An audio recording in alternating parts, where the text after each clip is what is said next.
नमस्कार साथियों, आज हम बात करने वाले हैं जुजुत्सु काइसेन के सीज़न 3 के एपिसोड नंबर 5 की।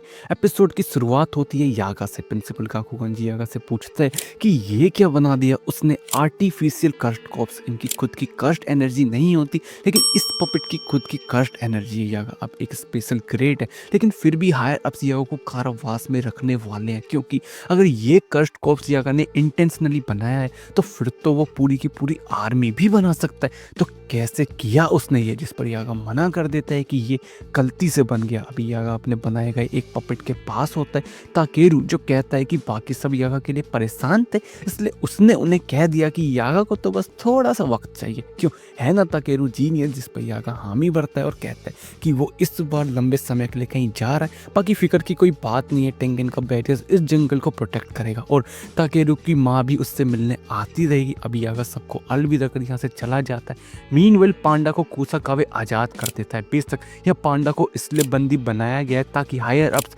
यागा तक पहुंच सके, लेकिन कुसाकाबे पर यागा के एहसान है तो पांडा यहाँ से भाग जाए। अभी अपन देखते हैं कुसाकाबे की बहन जिसका बेटा मर चुका था और उसी की सोल ताकेरू में होती है। कुसाकाबे की बहन जो पैरालाइज्ड है ताकेरू को देख खुश होती है, लेकिन यागा कुसाकाबे को बताता है कि वो यहाँ से ताकेरू को बाहर नहीं ले जा सकते। कुसाकाबे जानता है कि हाँ, कर्स्ट कॉर्प्स को बाहर ले जाना उनकी जान के लिए खतरा है, लेकिन फिर भी शुक्रिया यागा। अभी यागा अपने पपेट्स को छोड़कर चला जाता है अपने बेटे पांडा से मिलने, और तभी यागा के सामने एक सोर्सरर आता है। वो कहता है कि यागा अगर अपनी मौत से बचना चाहता है तो बता दे कि कैसे ऑटोनोमस कर्स्ट कॉर्प्स बनाए जाते हैं। जिस पर यागा कहता है कि गोजो के जाने के बाद काफ़ी उड़ने लगे हैं बच्चे। यागा तैयार हो जाता है इसे सबक सिखाने के लिए, लेकिन तभी गाकू गांजी आता है। गाकू गांजी अपना गिटार बजाना शुरू कर देता है और उसकी धुन तेज करता है, और अगले सीन में अपन देखते हैं कि यागा गिरा पड़ा है। यागा अभी बताना शुरू करता है कि पहले तुम शरीर से सोल की जानकारी लो, फिर उसे कर्स्ट कॉर्प्स के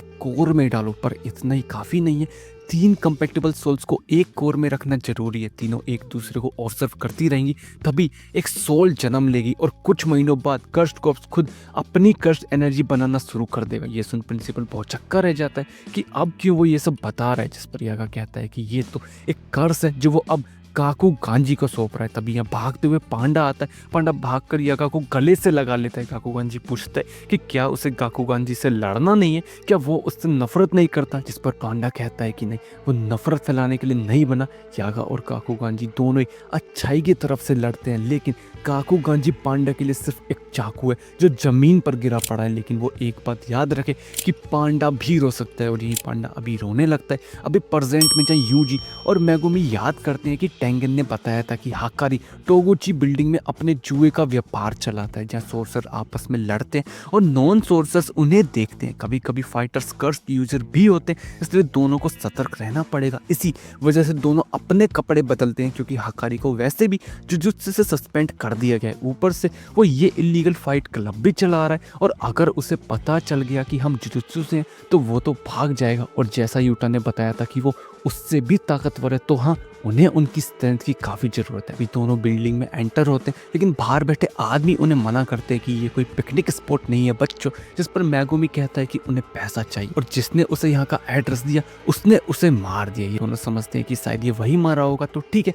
लेकिन दोनों में से कोई एक ही अंदर जा सकता है। मेगुमी मान जाता है कि वो जाएगा, लेकिन इनका बॉस यूजी को चूज करता है, इसलिए लड़ने यूजी जाएगा और मेगुमी बाहर रहेगा। और यही मेगुमी भी चाहता था, क्योंकि यूजी अच्छा लड़ता है। अभी प्लान यही था दोनों का कि यूजी अंदर से छानबीन करेगा और मेगुमी बाहर से छानबीन करेगा। वक्त कम है, इनके पास सिर्फ 9 ही दिन बचे कलिंग गेम में एंटर होने के लिए, इसलिए आज रात ही प्लान को अंजाम देना पड़ेगा और हकारी से बात करनी पड़ेगी। अभी यूजी अंदर जाता है, जहाँ उसे रूल्स बताए जाते हैं कि फाइटर्स लड़ाई छोड़कर नहीं जा सकते और ना ही वो कर्स टेक्निक इस्तेमाल कर सकते, क्योंकि ये सब नॉन सोर्सर नहीं देख सकते, इसलिए उन्हें कोई बोरिंग फाइट नहीं चाहिए। यूजी तैयार हो जाता है लड़ने के लिए, और अपने अपोनेंट को देख वो खुश हो जाता है, क्योंकि ये तो अपना पांडा है। ऑडियंस जो कि ऑलरेडी बोर हो रही होती है, क्योंकि अच्छी फाइट यहाँ होती नहीं। मीनवेल हकारी समझ जाता है कि ये फाइट खास होगी, क्योंकि इस पांडा को यहाँ सिर्फ कुछ ही लोग टक्कर दे सकते हैं। मीनवेल यूजी पांडा की फाइट देख सब इंप्रेस हो रहे होते हैं। यूजी पांडा से पूछता है कि क्या उसे हकारी मिला, जिस पर पांडा कहता है कि नहीं, क्योंकि एक 3rd ईयर स्टूडेंट भी यहाँ पर है। अभी दोनों एक दूसरे को मारते हैं, लेकिन नाटकबाजी में, और दोनों फैसला करते हैं कि यूजी यहाँ जीतेगा, इसलिए यूजी अभी यहाँ जीत जाता है। और पांडा नाटक करता है कि बड़ी जोर से मारा रे अरे इसे तो एनिमल वेलफेयर वाले छोड़ेंगे नहीं। अभी यूजी जीत जाता है, इसलिए हकारी अपने आदमी को उसे ऊपर भेजने को कहता है क्योंकि ये अच्छा लड़ता है, ये तो स्क्रिप्ट वाले मैचेस के लिए बेस्ट रहेगा। और दूसरे लड़के के लिए वो किरारा को भेजेगा। अभी लेटर पांडा और मेगुमी आपस में मिलते हैं। पांडा को पता लगता है कि यूजी हकारी से मिलने गया है, अच्छा है, क्योंकि पांडा तो हकारी से मिल ही नहीं पाया और शायद ये उस किरारा की टेक्निक की वजह से। उसकी टेक्निक गोजो जैसी ही है। यूजी हकारी को मना तो सकता है, लेकिन उसकी दिक्कत ये है कि वो झूठ नहीं बोल पाता। पर कोई नहीं, बाहर के सारे गार्ड्स को हम बेहोश कर देंगे। कैमरा की लोकेशन पांडा को पता है, बस दिक्कत है उस किरारा की, जिस पर मेगुमी कहता है कि वो तो एक लड़का है ना। मीनवेल किरारा यूजी को हिकारी के पास लेकर आती है और आज तो हिकारी काफी फायर्ड अप है और ऐसा ही तो हिकारी उसे पसंद है। अभी यूजी अंदर आता है।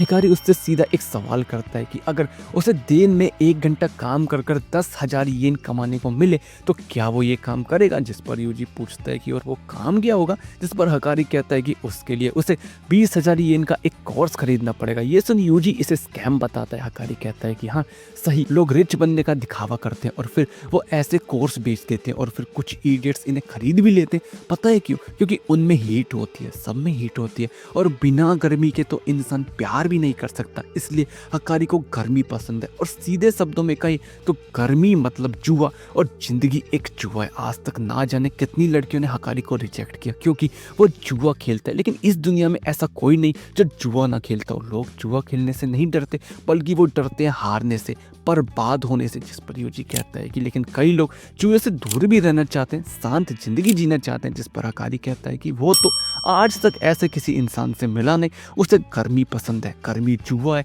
और जुआ ही जिंदगी है। उसे इस गर्मी को पूरी दुनिया में फैलाना है, अपने फाइट क्लब को पब्लिक करना है, क्योंकि अभी जुजुत्सु सोर्सर की तो रेल बनी पड़ी है और अफरा तफरी मची पड़ी है। तो ये अच्छा मौका है, इसलिए इसमें यूजी उसकी काफी मदद कर सकता है। तभी हिकारी को किसी का कॉल आता है। हिकारी उसे इग्नोर कर यूजी से दारू की पूछता है, लेकिन यूजी मना कर देता है। जिस पर हिकारी कहता है कि गोजो भी ऐसा ही है, वैसे वो जानता है क्या गोजो को। जिस पर यूजी कहता है कि नहीं तो कौन गोजो। ये सुन हिकारी कहता है कि ऐसा कोई सोर्सर नहीं जो गोजो को ना जानता। और तभी वो यूजी पर गिलास फेंक कर मारता है क्योंकि ये किरारा का कॉल था। मतलब ये यूजी जुजुत्सु से।